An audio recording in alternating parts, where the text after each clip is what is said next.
नमस्कार मेरे प्यारे दोस्तों, मेरा नाम विशाल है। मैं आज आपके लिए केमिस्ट्री का एक मोस्ट इम्पोर्टेंट टॉपिक जिसका नाम है भौतिक एवं रासायनिक परिवर्तन अर्थात फिजिकल एंड केमिकल चेंजेस को लेकर प्रस्तुत हुआ हूँ, जिसमें कंपटीशन परीक्षाओं में बहुत सारे मोस्ट इम्पोर्टेंट क्वेश्चन आज आपको बताने वाला हूँ जो पूछे गए हैं और पूछे जाएंगे। तो स्टार्ट करते हैं टॉपिक को। भौतिक एवं रासायनिक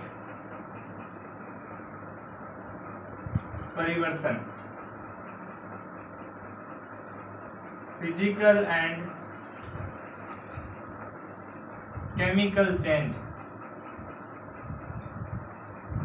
चेंजेस। देखिए, सबसे पहले हम किसी भी पदार्थ के बारे में बात करते हैं। पदार्थ क्या है?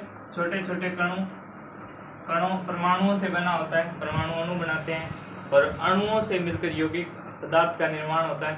और जो पदार्थ है उसकी दो अवस्थाएं होती है, एक भौतिक अवस्था होती है और एक रासायनिक अवस्था होती है। तो इसकी जो भौतिक अवस्था होती है वो हमें क्या बताती है? भौतिक अवस्था हमें ये बताती है इस पदार्थ की आकृति कैसी है, इसका आकार बताती है, इसका रंग बताती है, यानी इसकी भौतिक अवस्थाएं बताती है। इसका द्रव्यमान बताती है, इसका आयतन बताती है और इसका ताप बताती है और इसका हमें घनत्व भी बताती है, क्योंकि हमें पता है द्रव्यमान जो आयतन है वो घनत्व के साथ संबंधित है। D बराबर m/v होता है, घनत्व को बताती है, T से इत्यादि। ठीक है। और पदार्थ की हमारी जो रासायनिक अवस्था है वो हमें क्या बताती है? रासायनिक अवस्था। पदार्थ की रासायनिक अवस्था हमें उस पदार्थ की अम्लीयता के बारे में, क्षारीयता के बारे में और उस पदार्थ की दहनशीलता के बारे में और उस पदार्थ की रासायनिक अभिक्रियाशीलता के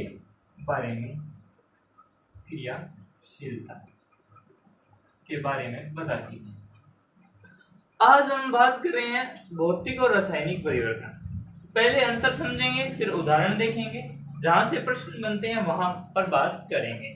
तो मैंने सबसे पहले आपको भौतिक अवस्था और रासायनिक अवस्था में अंतर बता दिया। अब मैं बात करने वाला हूं भौतिक परिवर्तन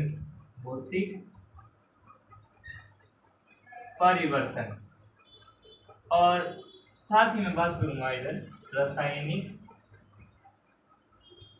परिवर्तन। भौतिक परिवर्तन और रासायनिक परिवर्तन। देखो, भौतिक परिवर्तन एक उत्क्रमणीय प्रक्रम है।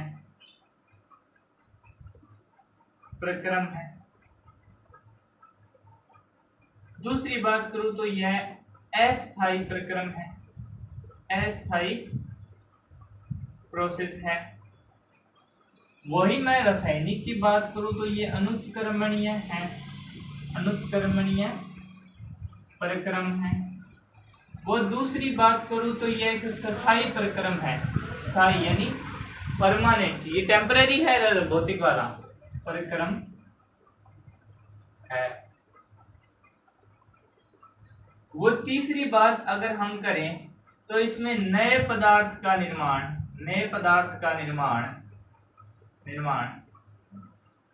नहीं होता है। और वहीं यहाँ तीसरी बात की बात करें तो नए पदार्थ का निर्माण होता है।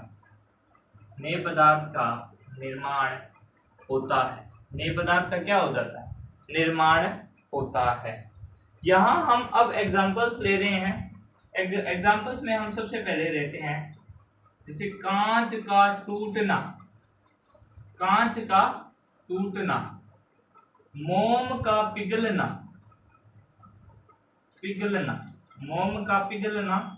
कांच का टूटना। ये कैसे प्रक्रम है? ये कैसे परिवर्तन है? तो भौतिक परिवर्तन, क्योंकि इसमें कांच टूट रहा है, ना कि उसकी कोई रासायनिक गुणों में चेंज आया है। तो वो कांच का कांच ही। मोम पिघल गया अब ये वापस भी बन सकता है और रहा तो मोम ही, कुछ नया पदार्थ नहीं बना। यहां हम एग्जांपल लें तो दूध से दही बनना, दूध से दही बनना।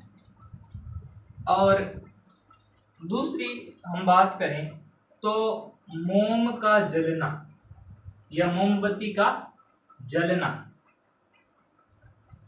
और संक्षारण, संक्षारण, संक्षारण में 3 बातें बता रहा हूं मैं।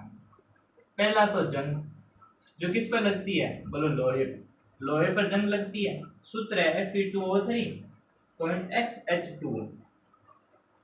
लोहे पर जंग लगती है और जंग लगने पर लोहा क्या हो जाता है, भारी हो जाता है, उसके भार में वृद्धि हो जाती है। लेकिन अगर ये पूछा जाए कि लोहे पर जंग लगने पर उसके द्रव्यमान में परिवर्तन होगा, तो हमने पढ़ा है द्रव्यमान संरक्षण का नियम, द्रव्यमान हमेशा सुरक्षित रहता है, चाहे उस पर जंग लगे या ना लगे, द्रव्यमान हमेशा क्या रहेगा, अपरिवर्तनशील रहेगा। दूसरी बात हम करते हैं चांदी की, चांदी की काली परत,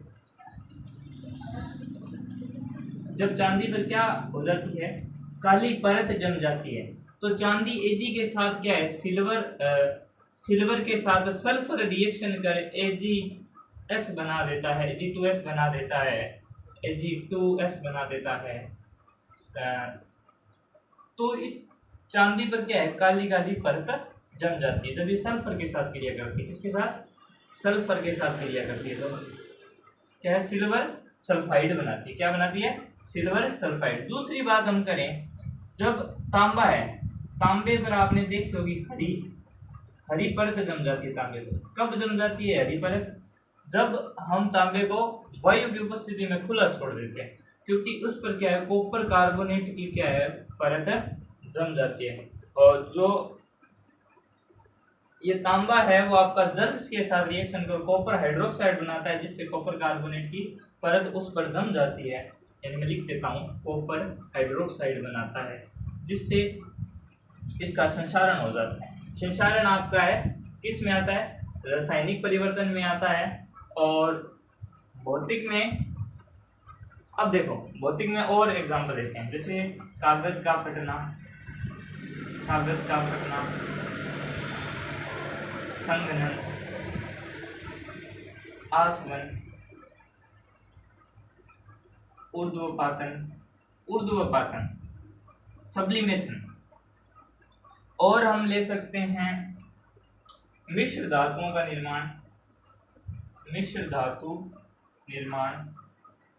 जैसे मैं एग्जांपल लूं, कॉपर और जिंक मिलाकर क्या बना है, बोलो, पीतल बना है। क्या बना है, पीतल। प्रतिशत मात्रा की बात करूं तो 70 और 30% के अनुपात में मिलाए जाते हैं। ठीक है, अब देखो वापस बता देता हूँ, भौतिक परिक्रम एक उत्क्रमणीय परिक्रम है, यह अस्थायी होता है और नए पदार्थ का निर्माण नहीं होता। जैसे कांच का टूटना, मोम का पिघलना, कागज का फटना, संघनन होना, आसवन होना, ऊर्ध्वपातन, मिश्र धातु निर्माण इत्यादि सारे कैसे हैं, भौतिक परिवर्तन है।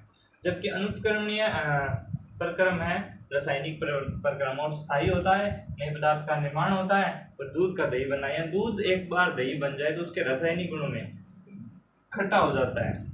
ठीक है, रासायनिक गुण में चेंज आ गया, मोम जलने के बाद क्या हो जाती है, राख बन जाती है। संक्षारण, संक्षारण यानी लोहे पर जंग लगने के बाद वापस लोहा नहीं बनती और उसके रासायनिक गुणों में भी चेंज आ जाता है। इसमें एक और नाम हो रहा है किण्वन, इसे आप देख सकते हो, ये प्रक्रिया है किण्वन। और हम बात करें तो दहन, किसी भी पदार्थ का कर लो दहन, दहन नाम आ जाए ना तो आपको रासायनिक परिवर्तन ही क्लिक करना है, चाहे वो मैग्नीशियम को दहन करे, कुछ भी दहन करे। ठीक है, दहन। और श्वसन, श्वसन कैसी प्रक्रिया है, रासायनिक प्रक्रिया। श्वसन कैसी प्रक्रिया है, रासायनिक प्रक्रिया है। तो देख किण्वन होता क्या है, किण्वन जब कोई चीज गलने लग जाती है, किण्वन के दौरान उस पदार्थ को वापस प्राप्त नहीं किया जा सकता। दहन जलाने के बाद नहीं किया जा सकता। कोयले का जलना, इसमें एक अच्छा एग्जांपल छोड़ दिया हमने, लिख देते हैं, कोयले का जलना, कोयले का जलना, कोयले का जलना। जबकि लकड़ी का कटना आपका भौतिक परिवर्तन होगा।